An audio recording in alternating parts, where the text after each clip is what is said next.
El siguiente espacio es un programa de opinión. Clasificación A, apto para todo público.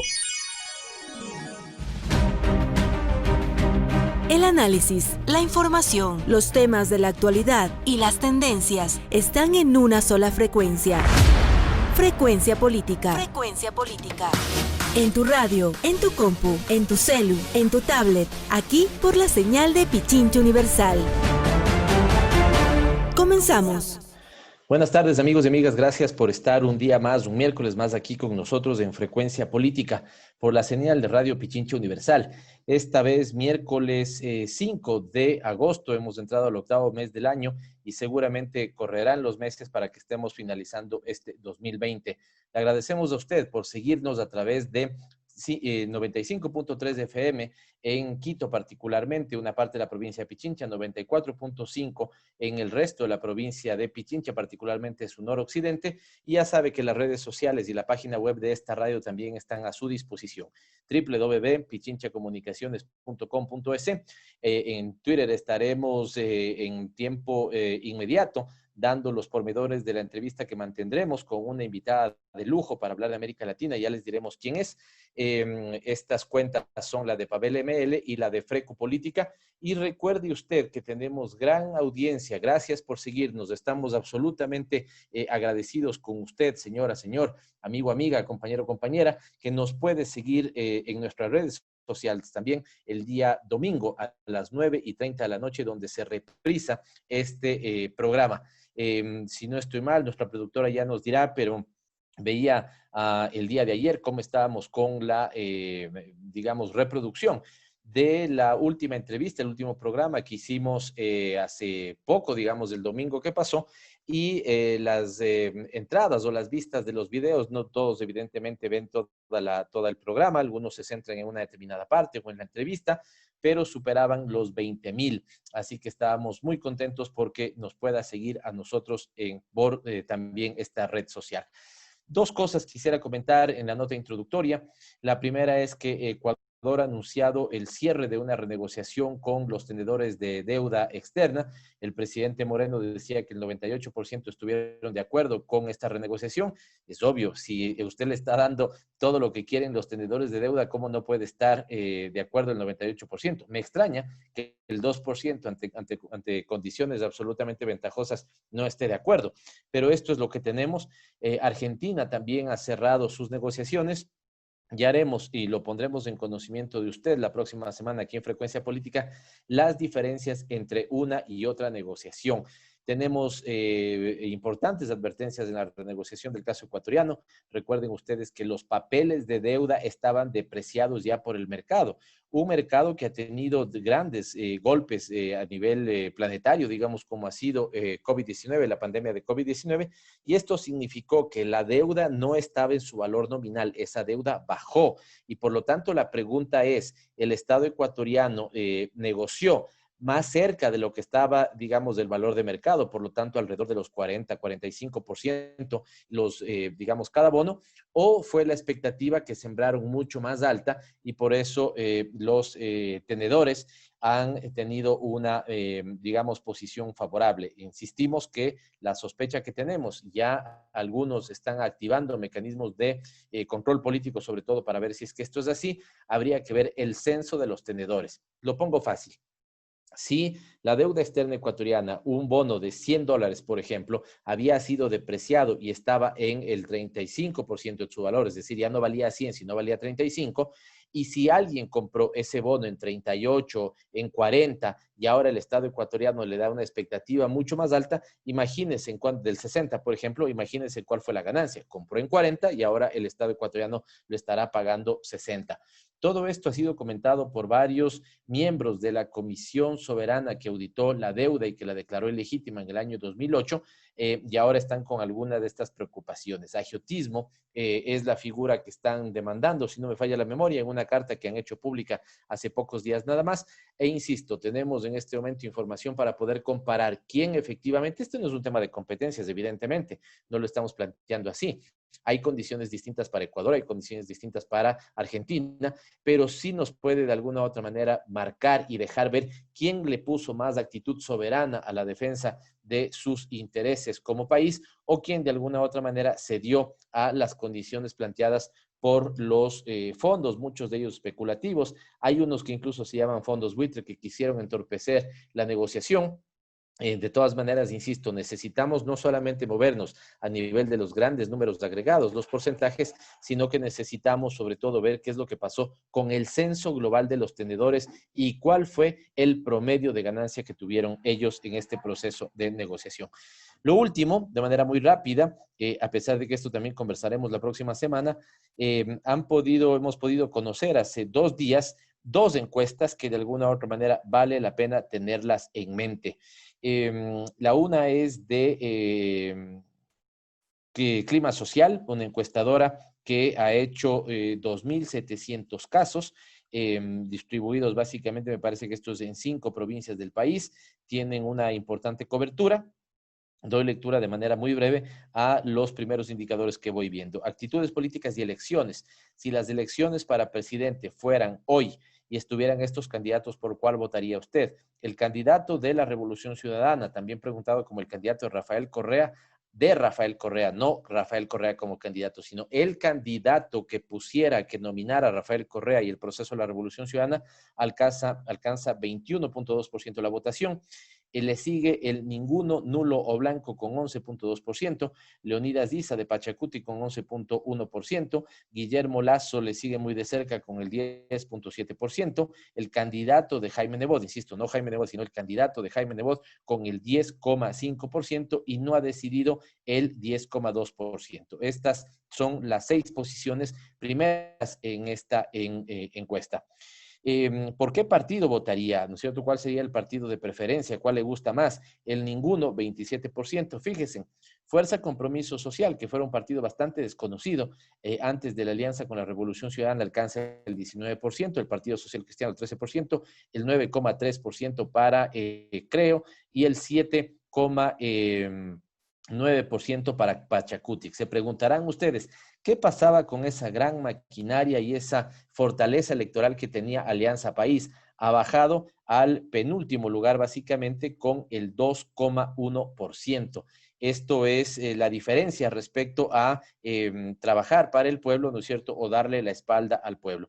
¿Cuáles son los 2 principales problemas suyos en la actualidad? El 50% plantea que tiene miedo a enfermarse y contagiarse de COVID-19. El 28.5% no poder pagar los gastos de arriendo, de alimentación. La pérdida de empleo y despidos en el 24.8%. Deudas, tarjetas de crédito, préstamos con el 20.9%. Pobreza, mala situación económica con el 19% y corrupción de los políticos con el 14.8%. Y para finalizar, la segunda fuente que ponemos en su conocimiento, de manera muy breve, aunque no vamos a tener tiempo de leer algunos datos, es la de CELAC. Este es el Centro de Estudios Estratégicos de América Latina, de Geoestratégicos de América Latina.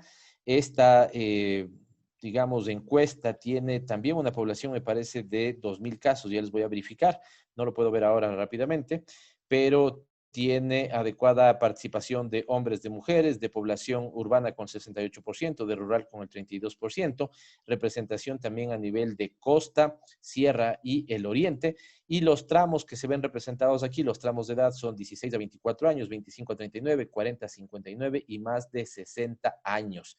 Vamos a ver unas 2 o 3 informaciones. Evaluación de la gestión del gobierno nacional.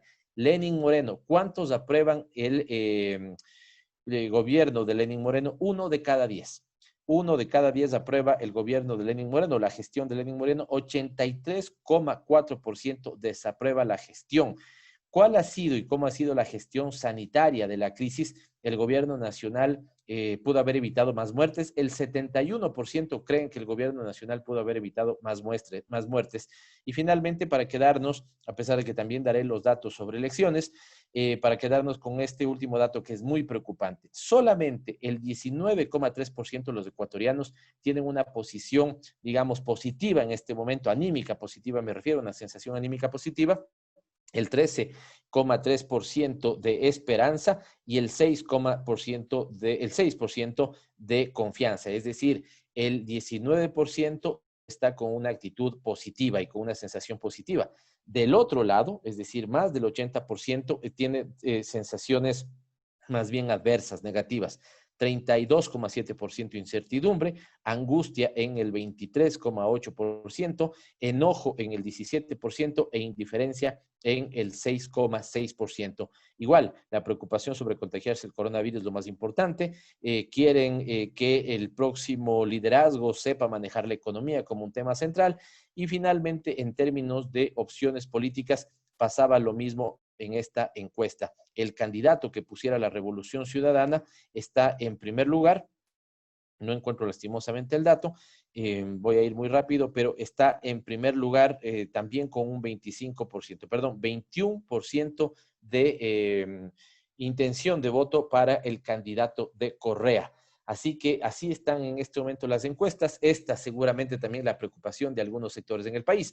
Volvemos ya en Dialogando con, estará con nosotros Verónica Giordano. Ella es amiga de esta casa, es una invitada de lujo, una intelectual potente de América Latina, es socióloga argentina, doctorado en ciencias sociales, dirige la maestría de estudios latinoamericanos en la UBA y estaremos dialogando con ella. Volvemos enseguida.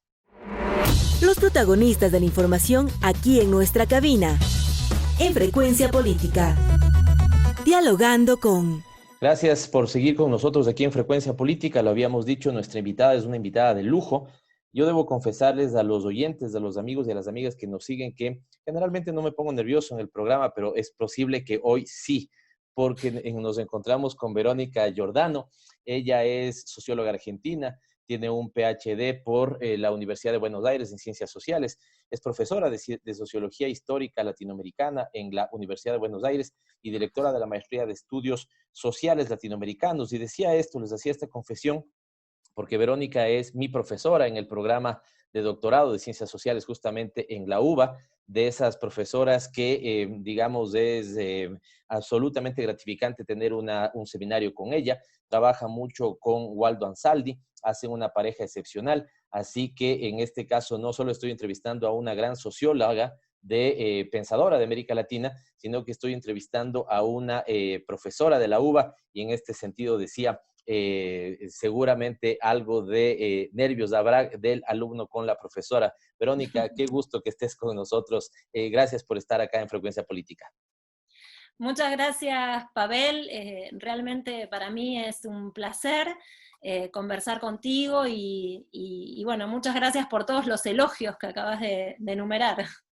Absolutamente merecidos. Y tal vez empiezo por esta parte humana, Verónica. Hiciste sociología en la UBA, te quedaste luego trabajando como profesora. Escribiste un libro, en un momentito que tú hables, yo me moveré hacia mi biblioteca y lo tomaré. Son varios libros tienes publicados, pero hay dos grandes tomos, ¿no es cierto?, que piensan América Latina, explican América Latina. Lo hiciste con Waldo Ansaldi. ¿Desde cuándo hay esta conexión, esa dupla de trabajo que funciona tan bien? Desde hace más de 2 décadas. Yo siempre me río y digo que mi vínculo con Waldo Ansaldi, que es un vínculo de maestro-discípula, fue un vínculo que construí a través de largos años y es el hombre con el que he tenido la relación más larga en mi vida. Así que siempre digo esto de manera quizás cómica. Estoy muy orgullosa de haber conocido a una persona de la talla de Waldo Ansaldi. Yo inicié mis estudios en sociología en el año 1989.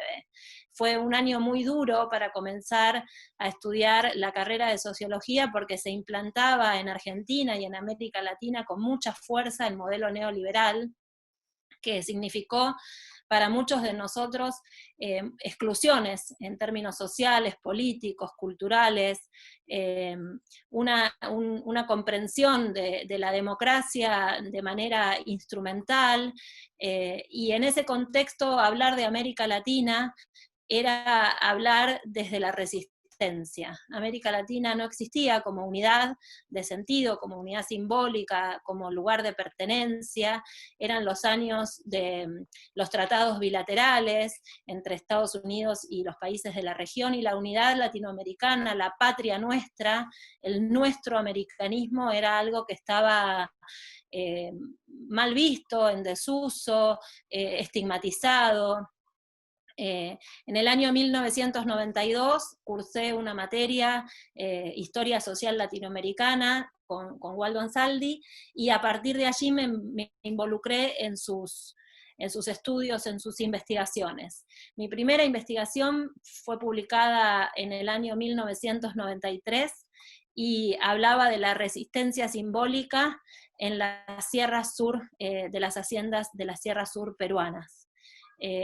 Me involucré en ese momento con el concepto de resistencia simbólica, un poco derivado de ese gran concepto que es el concepto de violencia simbólica que los maestros de la sociología, Pierre Bourdieu, por ejemplo, señalan, ¿no? Una violencia que no tiene que ver solamente con la violencia física, sino también con esa violencia a través de la educación, a través del derecho, a través de los símbolos, ¿no? Y para que nuestros seguidores puedan ver, miren lo que decía, tengo aquí justo a la mano los dos tomos. Este es el tomo número 1 de América Latina, la construcción del orden, y este es el tomo número 2 de América Latina, la construcción del orden. Así que este trabajo de investigación desde la sociología histórica para pensar, leer América Latina, que tanto bien nos hace, Verónica, es digno, insisto, de saludar y felicitar, y por eso insisto en decirte que las veces que he tomado estos dos seminarios doctorales contigo, siento que hacen una pareja excepcional con Waldo y realmente se aprende mucho. Quiero tal vez topar esto, Verónica, decías, en ese momento se pensaba América Latina desde la resistencia. Hoy se ha vuelto a pensar América Latina desde la resistencia, Verónica. Estás además dentro de la maestría de Ciencias Sociales, me corregirás si yo estoy mal, pero tenías y tienes una línea de investigación también de las nuevas derechas en la región.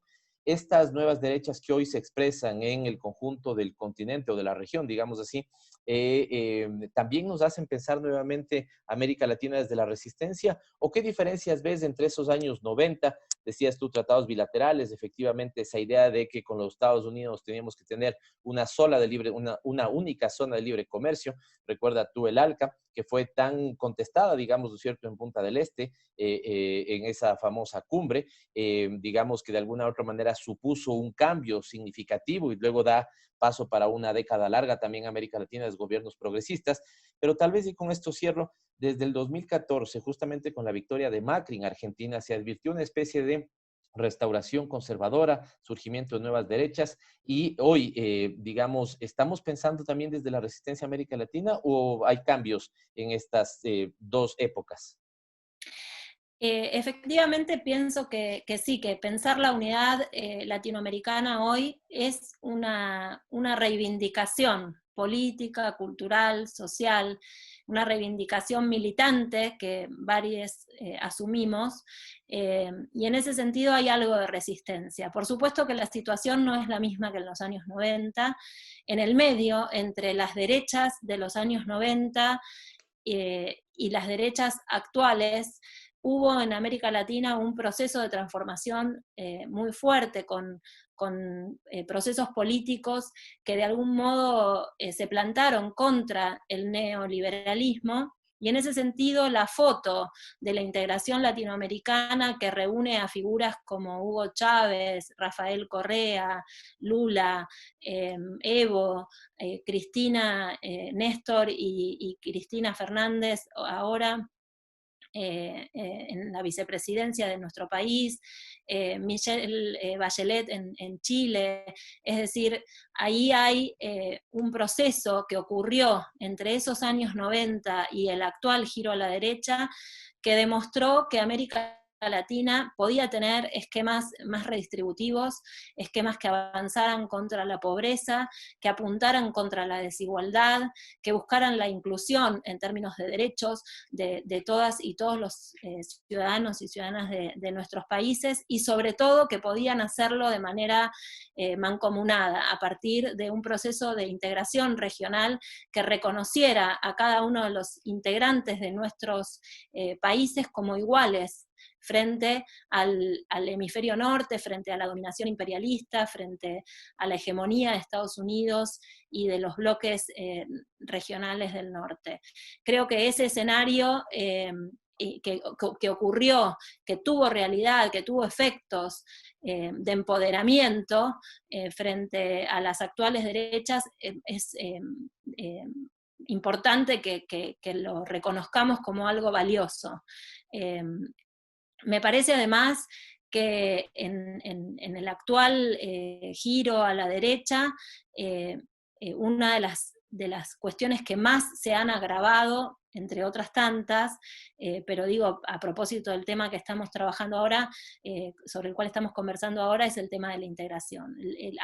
Una de las tareas inmediatas de estos gobiernos de derecha apenas asumieron fue el ataque a los organismos de integración latinoamericana, esos vasos comunicantes que permitían ofrecer en términos de bloque una resistencia contra el neoliberalismo y imaginar políticas contra el avance del neoliberalismo. Me permitiría por ahí hacer una nota al pie, más allá de que en efecto este giro a la derecha se reconoce en la asunción, en el precario, magro éxito electoral, pero éxito al fin, victoria, al fin, triunfo al fin de Macri en 2015, yo quisiera señalar que el avance de la recomposición de esta derecha actual no viene específicamente de ese triunfo en las urnas. Obviamente que la victoria electoral les da una fuerza innegable, pero me centraría más en los procesos de este giro progresista, en los procesos de transformación en un sentido progresista de las primeras décadas del siglo XXI, y quizás pondría como llamada de atención el proceso del Mensalão en Brasil, en los primeros años del gobierno de Lula, y colocar allí un elemento con el cual las derechas pivotean y logran generar grietas en nuestras sociedades, que es el problema de la corrupción. Me parece que ese primer ataque a un país con un presidente proveniente de la izquierda, proveniente del sindicalismo, proveniente del sector de los trabajadores, si no recuerdo mal, 2005, fue una primera llamada de atención de cuál iba a ser el mecanismo en el que iba a operar la derecha en América Latina para derribar a gobiernos progresistas. Y esto hoy, con el asunto del lawfare, es clarísimo, pero encontramos allí una primera cuña. Me parece que el triunfo de la derecha es un triunfo electoral a partir de 2015, donde en efecto vamos a encontrar, después del golpe en Honduras y el golpe en Paraguay, este golpe en Brasil en 2015, el ascenso de Macri también en 2015 en Argentina, pero los primeros golpes fueron antes, y estuvieron dados debajo de esta consigna, que es la consigna de la democracia entendida por las derechas como democracia instrumental, cuyo cartel, cuya bandera más significativa es la transparencia. Y el lado B de la transparencia es atacar en términos de corruptos a las disidencias políticas, una versión del enemigo político que las derechas de los años 60 y 70 asumieron en términos bélicos, en términos de violencia política y desaparición forzosa del cuerpo del enemigo, ¿no? Bueno, no quiero decir con esto que las derechas son las mismas, pero hay una manera de concebir la democracia que tiene más que ver con las dictaduras de los años 70 que con la democracia de masas. Interesante, si bien nos habíamos puesto de acuerdo con Verónica de poder conversar América Latina en contexto de la pandemia, es indudable que debemos topar, digamos, la antesala de lo que estamos viviendo hoy. Y Verónica, digamos, resalta bien esta, digamos, forma con la que regresaron las derechas, más o menos alrededor del 2015, que yo digo, incluso Verónica, por tres vías, ¿no es cierto? En el caso de Argentina, efectivamente, de manera muy magra, pero ganaron las elecciones. En el caso de otros países, el caso de Honduras, señalabas tú, Paraguay, lo que el impeachment a Dilma, ¿no es cierto? Y veamos lo que está pasando ahora en Bolivia. No dudan de que cuando tienen que, digamos, hacer golpes institucionales, ¿no es cierto?, para poner gobiernos de facto, como el caso de Áñez, lo hacen. Y el caso de Ecuador, que hemos dicho es una tercera forma novedosa, que es ganando las elecciones, ¿no es cierto?, traicionan a su fuerza política, a la ciudadanía que votó por ellos, y se entregan al neoliberalismo.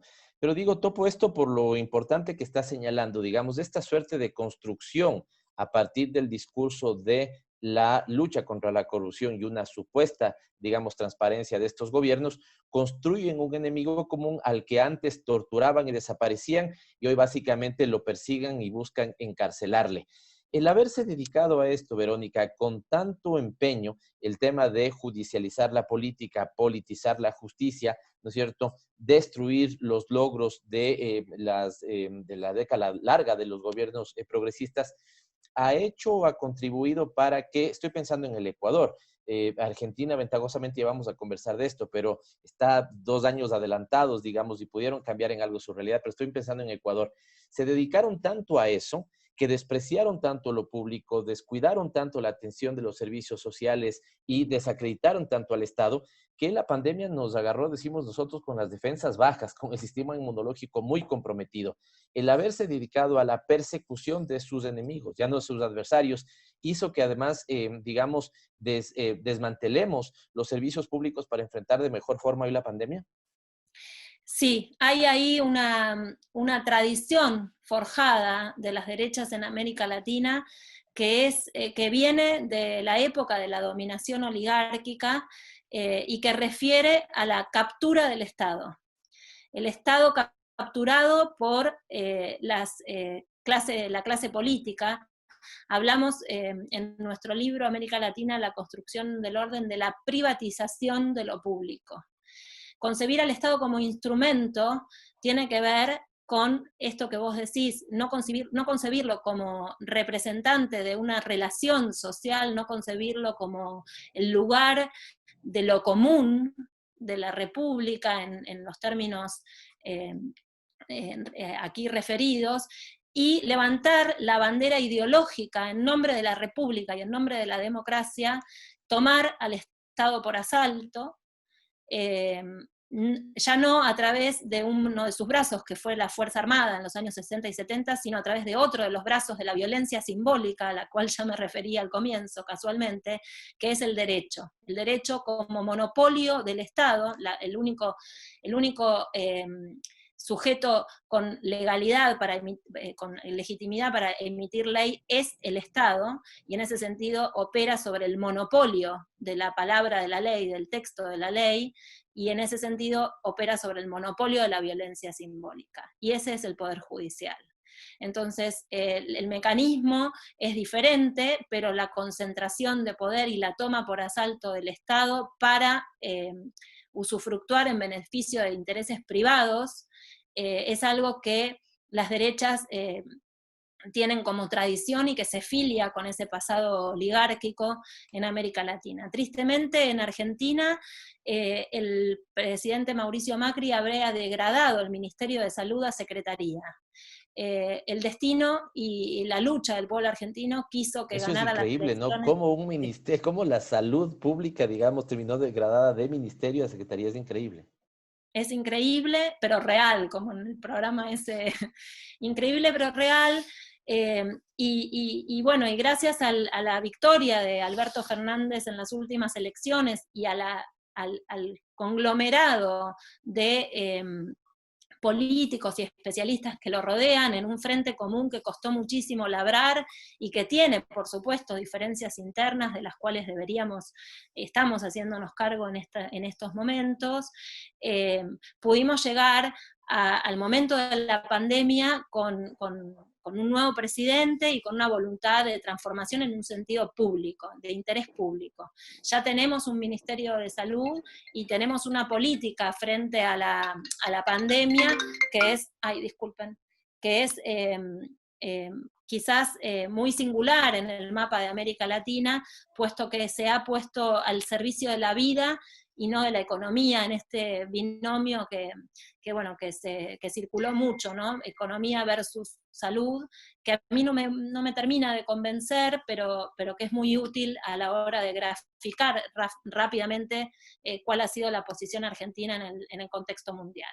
Estamos encantados de conversar con Verónica Giordano. Ella es directora de la Maestría de Estudios Latinoamericanos en la Universidad de Buenos Aires, doctora de Ciencias Sociales, y estamos conversando en realidad pretendimos conversar de América Latina en época de pandemia, pero estamos conversando de todo un poco porque es una especialista del estudio y las reflexiones sobre América Latina. Verónica, dos cosas muy importantes, y voy a tomar a querer hacer, tú trabajas también muchas veces temas comparados, y te voy a llevar a una pequeña comparación, digamos muy breve respecto a Ecuador-Argentina, pero señalaste antes, cuando veías este tema de cómo están operando las derechas actualmente, esta nueva secuestro del Estado, toma por asalto del Estado, para que sean los intereses corporativos los que guíen las decisiones de política pública y no, digamos, el bienestar común. En Ecuador, estos días, y es lo que mereció también un comentario nuestro en la parte introductoria, se acaba de anunciar una renegociación de deuda. Exitosa, dice el gobierno, ¿no es cierto?, porque el 98% estuvo de acuerdo. Bueno, ¿cómo no va a estar de acuerdo el 98% de los tenedores si negociaron en condiciones fabulosas para los tenedores? Para que la ciudadanía tenga una idea, si un bono pudiera estar costando antes del 100% su valor nominal, es decir, si valía $100, ¿no es cierto?, esos bonos, por efecto de la pandemia, el mercado, el riesgo país en el Ecuador, bajaron hasta el 35% de su valor. Es decir, un bono de 100 ya no valía 100, sino que valía 35. Esas eran las condiciones del mercado, pero el Estado ecuatoriano, hay que ver bien exactamente las condiciones, a pesar de que estaban penalizados esos bonos al 35 o 40% de su valor, los termina subiendo para pagar más del 90% de su valor. Evidentemente, imagínese a alguien que tenía un bono, sabía que estaba costando 40% de su valor, y el gobierno le ofrece una negociación que le va a pagar el 90%, dígame si no va a estar de acuerdo. Por lo tanto, anuncian esto, ¿no es cierto?, como un tema exitoso. Argentina está en este momento cerrando acuerdo, no conocemos todavía nosotros las condiciones particulares, no sé si es exactamente, hasta donde conozco, no es exactamente el tema de Verónica, pero si algo de información tienes sobre esto. Pero sobre todo, te llevo a la otra comparación, Verónica, que esa sí la has venido trabajando más. Yo para Ecuador sostengo que nosotros tenemos dos problemas. El uno es que este es un gobierno neoliberal, están en su derecho de serlo, pero lo que es terrible para los ecuatorianos es que sean neoliberales y mediocres. Y entonces nosotros tenemos dos problemas asociados. Su forma de entender la política y por lo tanto, digamos, insisto, esta suerte como de desprecio de lo público, haber despedido a trabajadores de la salud, haberle quitado el presupuesto necesario, no haberle entregado recursos en época de pandemia, y tenemos los resultados que tenemos. Hemos sido un desastre y estamos peleando el primer lugar de muertes en exceso, lo que se llama muertes en exceso. Argentina tiene más o menos 45 millones de habitantes, ¿no es cierto?, condiciones absolutamente distintas, pero ahí tenemos un gobierno, como bien lo decías, ¿no es cierto?, que, digamos, sí privilegia o al menos sí busca entender la salud como un derecho, han operado bien, digamos, la lógica de contención y también de cuidado de la salud, y la diferencia es abismal en los números respecto a Ecuador y Argentina. ¿Qué nos puede decir sobre esto, Verónica? En primer lugar, me gustaría poner en perspectiva histórica esta dimensión de éxito o fracaso del neoliberalismo. Me parece que más que mediocres los neoliberales actuales, y no son solamente los de Ecuador, podríamos pensar que Trump en Estados Unidos es igual de mediocre en el manejo de sus políticas neoliberales hacia adentro y hacia afuera. Creo que lo que estamos viviendo o Bolsonaro o Piñera, ¿no? O Bolsonaro o Piñera en la región, sí, o el propio Boris Johnson en Inglaterra. Inglaterra. A mí me parece que lo que hay acá es una putrefacción del neoliberalismo. El neoliberalismo en estado de putrefacción.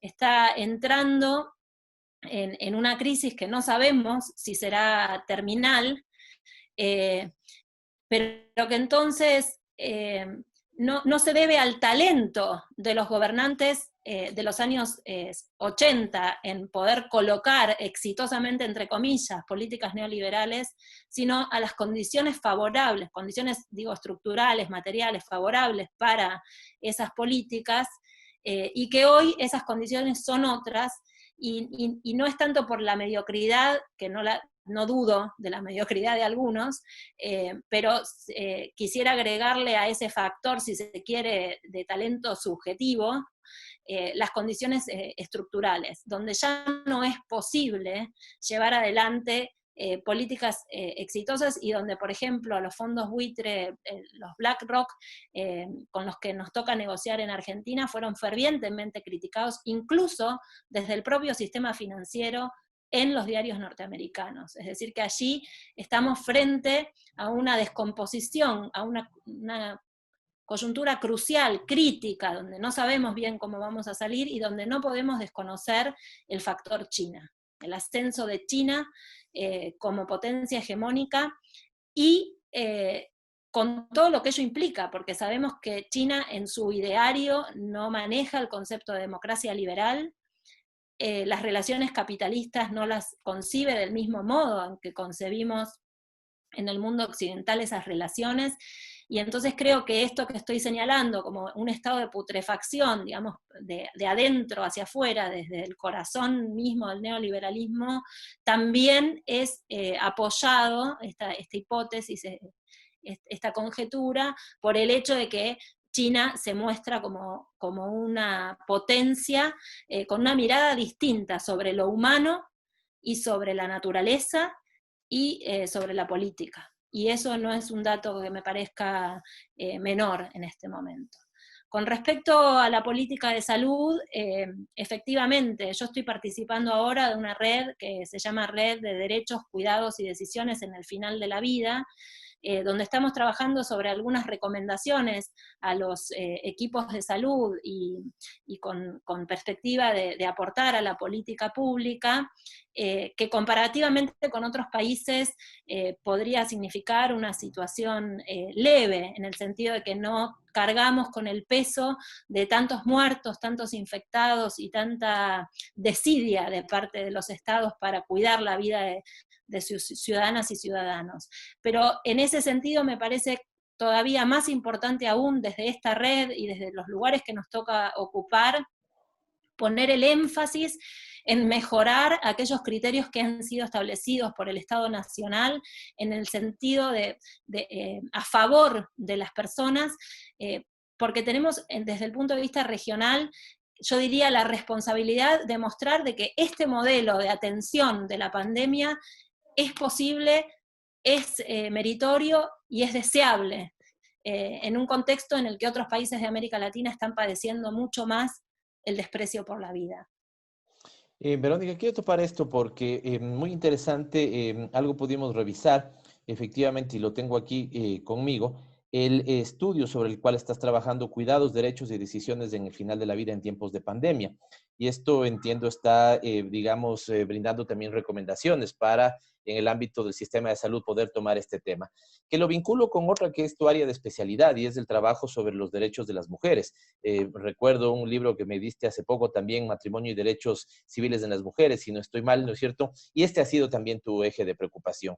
Ayer compartíamos, yo soy parte del grupo parlamentario por los derechos de las mujeres, y me invitaron, gracias por eso, a las compañeras que lo organizaron, a comentar sobre algunas ponencias que se presentaron, y en época de pandemia veíamos que las mujeres tienen una situación de preocupante vulnerabilidad, al menos en 4 ejes. Uno, por el lado de violencia, Han crecido los temas de violencia de manera significativa, una violencia que incluso muchas veces ni siquiera se denuncia, pero violaciones, maltrato, ¿no es cierto?, en esta época de confinamiento también de manera significativa. Esto está asociado, digamos, con una violencia psicológica y con, digamos, expresiones de malestar, de salud psicológica de todos, y las mujeres en estos casos cuando están, digamos, frente a situaciones de violencia. Otra ponente señalaba la ausencia total de protocolos de atención médica para mujeres en situación de embarazo o embarazadas, ¿no es cierto? No se ha respetado absolutamente ningún protocolo si es que lo hay. Otro caso era el tema de desempleo y señalábamos para el caso ecuatoriano 45% de las personas despedidas son mujeres en época de pandemia, ¿no es cierto? Es increíble. Y yo puse el tema de economía de los cuidados. La cantidad de carga de trabajo que, digamos, ha recaído sobre las mujeres en este momento es increíble. Yo ponía un ejemplo y decía, pensemos en el hogar de una mujer, ¿no es cierto?, 35 años, madre soltera, digamos, trabajando muchas veces incluso explotada a veces dicen que se trabaja menos en esta lógica de teletrabajo, ¿no? Cuidando su trabajo para no ser despedida, a la atención de sus uno o dos hijos, ¿no es cierto?, de que estén conectados también a la teleeducación o lo que fuera. Y si tiene un padre o una madre mayor, seguramente preocupada de preparar la comida para darle y este tipo de cosas para llevarle. ¿Qué nos cuentas de esto? La investigación sobre la que están ustedes, ¿no es cierto? Atención, tema de cuidados, personas en los últimos años de vida y la sobrecarga de trabajo, de tareas, de responsabilidades sobre mujeres en esta época de pandemia. Sí, efectivamente allí hay una feminización de las tareas del cuidado que en este contexto de pandemia se ha profundizado aún más la brecha entre aquellas personas que pueden cuidarse a sí mismas y dedicar toda la atención a ese registro, y aquellas que además de cuidarse a sí mismas, tienen que salir a cuidar a otros, ya sea dentro del sistema de salud, en el ámbito del servicio doméstico, en el ámbito familiar. Y estas tareas de cuidado recaen mayormente sobre las mujeres. Acá me parece que hay un tema que tiene que ver, que se relaciona íntimamente con la cuestión de la pandemia, que es, y con la cuestión del matrimonio civil que vos mencionabas antes. Efectivamente, los códigos civiles regularon en un sentido liberal y desde muy temprano en nuestros países los nacimientos, las muertes y los vínculos entre varones y mujeres a través del matrimonio. Y en Argentina también entre personas del mismo sexo. Este mecanismo legal hace que en términos de nacimientos, de muertes y de familia, las mujeres carguemos con mayores responsabilidades o responsabilidades en pie de desigualdad respecto de los varones. Somos las que parimos, somos las que nos sentamos al lado de la cama de quien está muriendo, y somos las que además cargamos con las tareas en el ámbito doméstico. Lo digo a grosso modo porque, por supuesto, en estos últimos años, por suerte, ha habido un proceso de construcción de las relaciones de género, y no todos los varones ocupan ese rol machista, y no todas las mujeres asumimos la tarea de resistir frente a esto. Yo en este último tiempo me estuve ocupando también de las mujeres de las derechas, un caso muy llamativo, porque son mujeres que soportan y toleran la discriminación en términos de género en sus propias estructuras partidarias, sin hacerse eco no solamente de los derechos de las mujeres en términos de ciudadanía, sino tampoco de sus propios derechos como competidoras por el poder político adentro de las estructuras partidarias donde ellas mismas militan. Así que hay ahí un caso también muy, muy interesante. La tarea de los cuidados hoy está recayendo efectivamente sobre las mujeres, que son en su mayoría las que componen el servicio de enfermería, y acá yo estoy trabajando mucho en pos de modificar el lenguaje con el cual nos estamos refiriendo a la pandemia en nuestro país, porque esto de la muerte en soledad, ¿no? Estamos viendo que los familiares no podemos acercarnos a nuestros parientes convalecientes y acompañarlos en el final de la vida, pero eso no significa que mueran solos, no mueren solos y solas, mueren de la mano en general de una enfermera, de un enfermero, que es el que con la escafandra, con los guantes, le acerca una palabra de aliento en circunstancias en las que obviamente que sería preferible que estuviera la familia cerca, pero no están solos. Entonces valorar no invisibilizar ese trabajo de acompañamiento en el final de la vida del personal de salud, que además en general son mujeres, me parece una tarea importantísima. Y eso tiene que ver con los modos de nombrar también, que es otra de las formas de la violencia simbólica. En Argentina tenemos un parte diario de cuántos son los infectados, cuántos son los muertos. Muchas veces hay errores, se da por muerta a una persona que no lo fue, por infectada a una persona que padecía otra enfermedad, y esto se maneja en términos de números, en términos de estadística, con un predominio del lenguaje de la medicina, de la infectología, y hay ahí un culto a la ciencia positiva que me parece que también hay que deconstruir, porque fue justamente los estudios de género, por ejemplo, o los estudios de las subalternidades, los que se levantaron fuertemente en la academia contra ese lenguaje cientificista, positivista, que hoy no queremos reproducir en términos de interpretación política, cultural y social de la pandemia.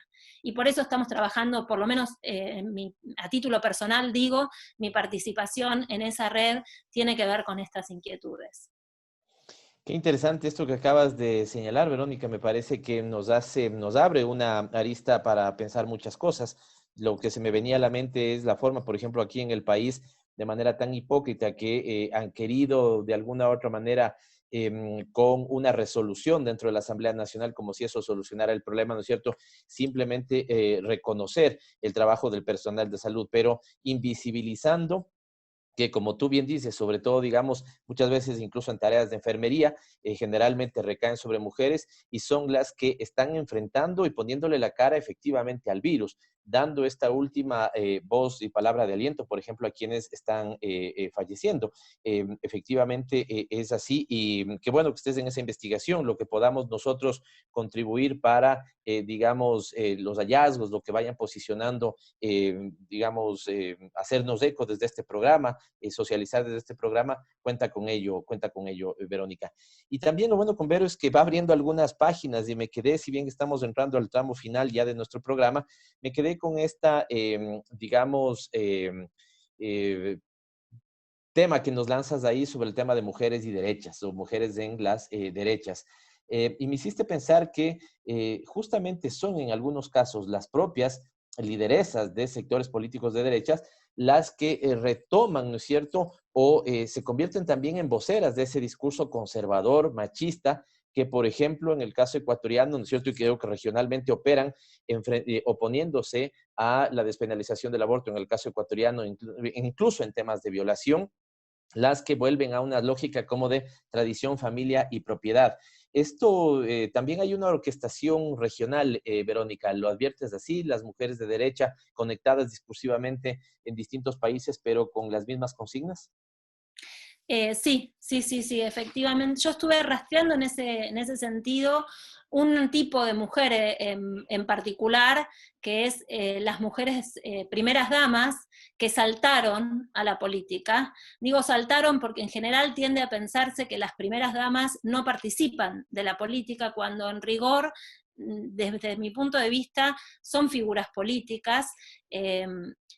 Si bien no llegan a la política por los canales electivos, sino por un vínculo matrimonial o de compañerismo con el varón de turno, lo cierto es que tienen un rol político. Y en América Latina hay varios casos de primeras damas que luego quisieron aspirar a la presidencia de la nación. El caso de Susana Higuchi, ex esposa de Alberto Fujimori en Perú, es dramático, torturada por el propio presidente, encerrada en el Palacio de Gobierno, impedida de presentarse a elecciones. en las elecciones del 95, cuando volvió a ganar por segunda vez Alberto Fujimori. El otro caso es Sandra Torres en Guatemala, con un divorcio por conveniencia que estableció con el presidente saliente, Colón, para poder aspirar a la presidencia de su país, porque allí, a diferencia de Perú, existía previamente la prohibición a familiares de primer rango de sanguíneo de presentarse a las elecciones, y bueno, ahí se recurrió a la figura del divorcio. Pero también hay otros casos de mujeres que no necesariamente ocuparon el lugar de primeras damas, que también han padecido, estoy pensando en el caso de Evelyn Matei en Chile, que fue envuelta en un escándalo público para desprestigiarla frente a la figura de Piñera, que fue finalmente la figura triunfante en las internas partidarias, y estoy pensando también en el caso de la vicepresidenta de Colombia, cuyo nombre ahora no me está viniendo a la mente, pero que en todo caso también es otro ejemplo de cómo figuras femeninas están relegadas a un segundo plano, no porque esta mujer no tuviera aspiraciones de candidatearse a presidenta, sino que el premio consuelo es el de la vicepresidencia por esas estructuras machistas que priman en la política partidaria en América Latina.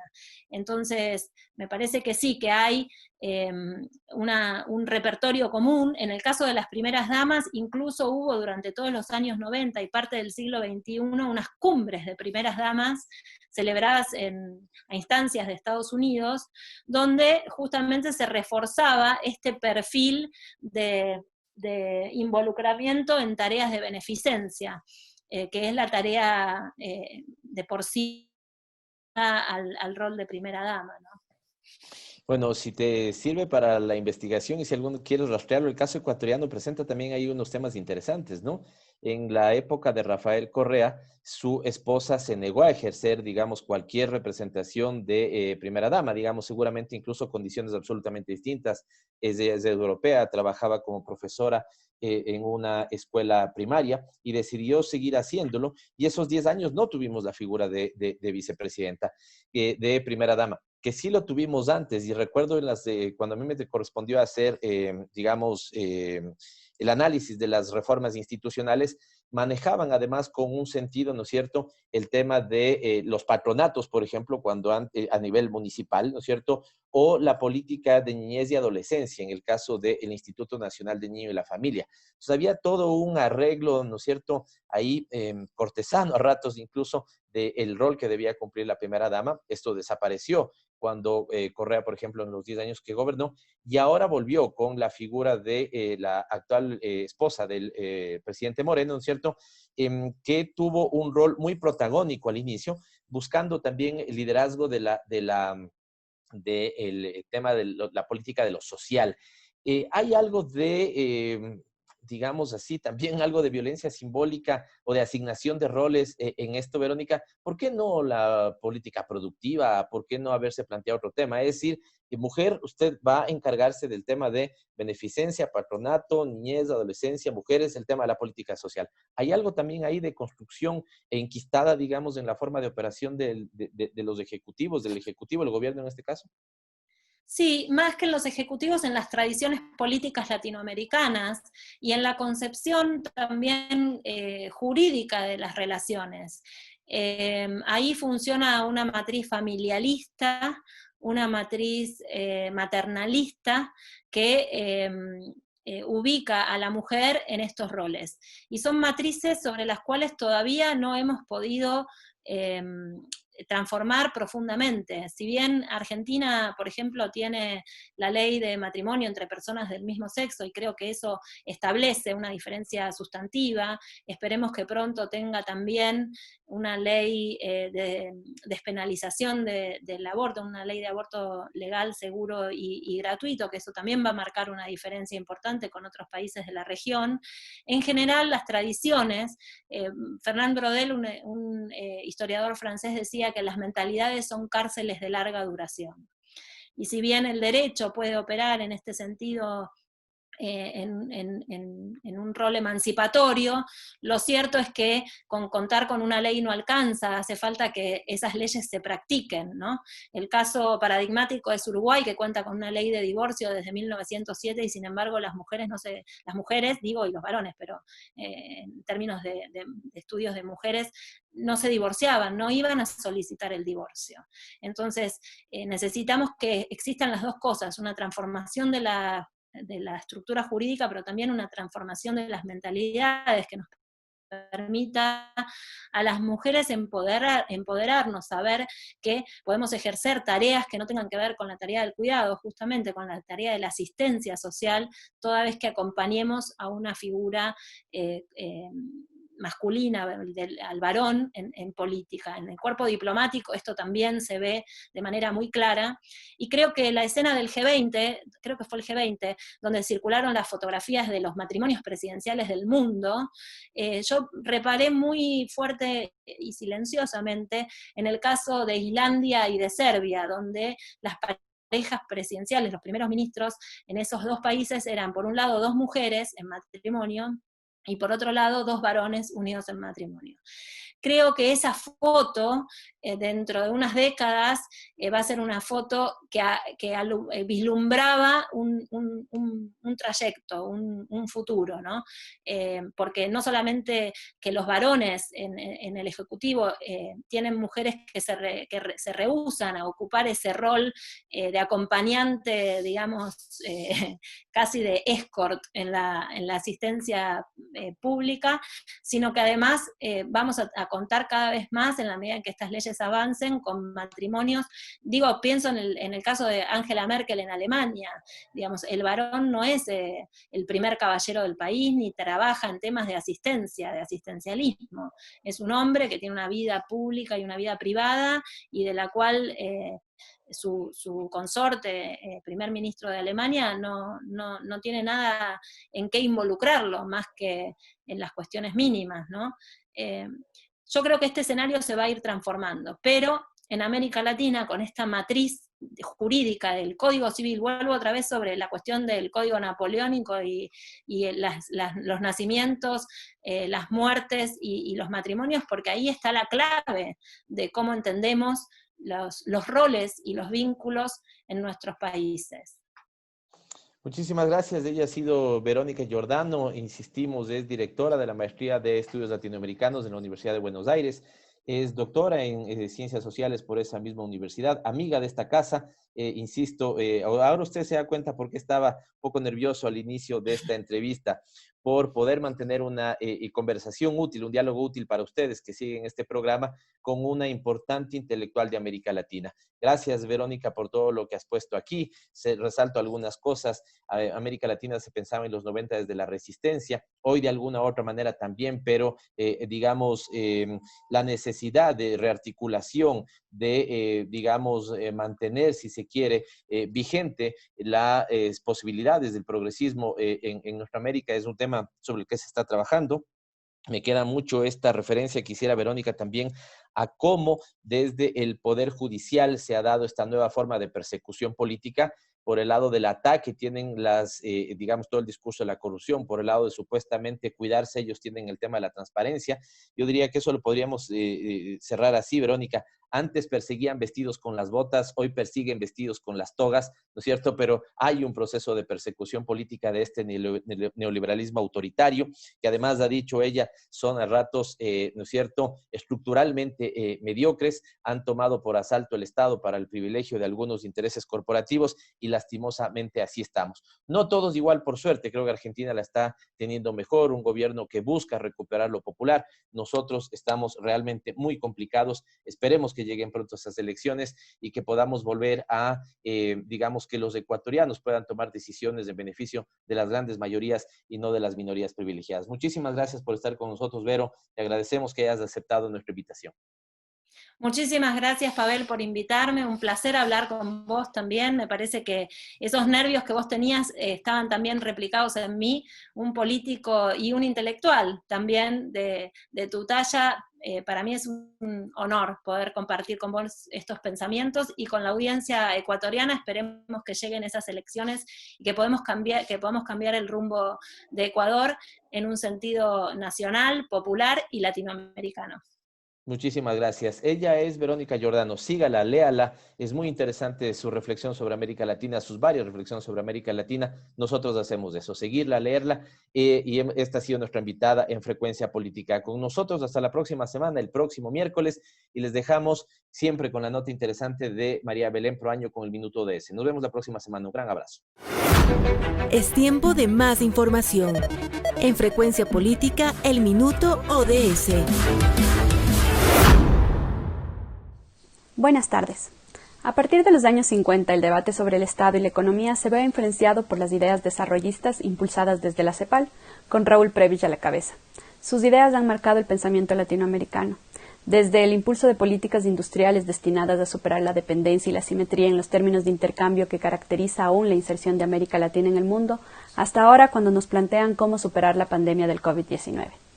Alicia Bárcena, en la presentación del informe Salud y Economía, una convergencia necesaria para enfrentar el COVID y retomar la senda hacia el desarrollo sostenible en América Latina, presenta 5 propuestas que deben implementarse. Número 1, un ingreso básico de emergencia por 6 meses a toda la población en pobreza, complementado con un bono contra el hambre a toda la población en extrema pobreza.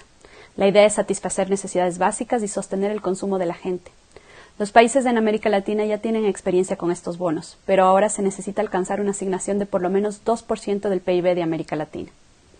Número 2, políticas sociales universales, progresivas y distributivas.